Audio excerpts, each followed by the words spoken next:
வணக்கம் நண்பர்களே. இன்று நாம் முருங்கைக்கீரை பொடி எவ்வாறு செய்வது என்று பார்க்கலாம் வாங்க. முதலில் நாம் முருங்கை இலைகளை தண்ணீரில் நன்றாக கழுவி காய வைத்து எடுத்துக்கொள்ளலாம். ஈரப்பதம் சென்ற பிறகு முருங்கை இலைகளை வாணலியில் போட்டு மிதமான சூட்டில் வணக்க வேண்டும். இப்பொழுது சுத்தமான தேங்காய் எண்ணெயை தேவைக்கு ஏற்ப ஊற்றி நன்றாக வணக்க வேண்டும். அதன் பிறகு ஒரு தோசைக்கல்லினை எடுத்துக்கொள்ளலாம். உளுந்து 3 கரண்டி, காய்ந்த மிளகாய் 3, பெருங்காயத்தூள் 2 ஸ்பூன் சேர்த்து பொன்னிறமாக வணக்க வேண்டும். பிறகு கடலை பருப்பு 3 ஸ்பூன், உப்பு தேவைக்கேற்ப சேர்த்து மிதமான சூட்டில் வணக்கலாம். அதன் பிறகு புளியினை சேர்த்து கொள்ளலாம். புளி பார்த்திங்கன்னா ருசிக்காகவும் சீக்கிரம் கெடாமல் இருக்கவும் இது உதவுகிறது. அதன் பின் நாம் முதலில் வணக்கி வைத்திருந்த முருங்கை இலையினை மிக்சியில் போட்டு நன்றாக அரைத்து கொள்ளலாம்.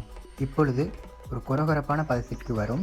அதன் பின் நாம் ஏற்கனவே வணக்கி வைத்திருந்த உளுந்து மற்றும் வரமிளகாயை எடுத்துக்கொள்ளலாம். வரமிளகாய்க்குள் இருக்கும் விதைகளையும் அதன் மேல் இருக்கும் காம்பினையும் அகற்றிவிடலாம். இப்பொழுது நாம் வறுத்து வைத்திருந்த தானியங்களை மிக்சியில் போட்டு நன்றாக அரைத்து கொள்ளலாம். அதன் பிறகு இதனுடன் ஏற்கனவே அரைத்து வைத்திருந்த முருங்கை இலையினை சேர்த்து மைய அரைத்து எடுத்தால் முருங்கைக்கீரை பொடி தயார். இப்பொழுது இந்த முருங்கைக்கீரை பொடியினை தோசை மற்றும் சாதத்தில் நெய் அல்லது தேங்காய் ஊற்றி சாப்பிட்டால் அவ்வளவு அருமையாக இருக்கும் நண்பர்களே. மேலும் இந்த பொடியில் உள்ள நன்மைகள் ஏராளம். அவற்றில் சில சர்க்கரை நோய், இரத்த சோகை, கல்லீரல் சம்பந்தப்பட்ட நோய்கள், தோல் நோய்கள், ஜீரண கோளாறு உள்ளிட்டவற்றை குணப்படுத்துகிறது.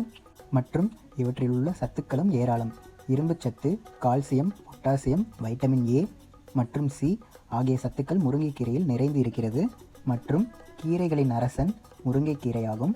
வாரத்தில் 3 முறையாவது சிறியவர்கள் முதல் பெரியவர்கள் வரை சாப்பிட்டால் அவ்வளவு உடலுக்கு நன்மைகள் தரும். கண்டிப்பாக இந்த முருங்கைக்கீரை பொடியை உங்கள் வீட்டில் செய்து பாருங்கள். ஆரோக்கியமும் நல்ல பலமும் பெறுங்கள். மறக்காமல் சேனலை சப்ஸ்கிரைப் பண்ணுங்கள். அடுத்து ஒரு ஆரோக்கியமான வீடியோவில் சந்திக்கலாம். நன்றி, வணக்கம்.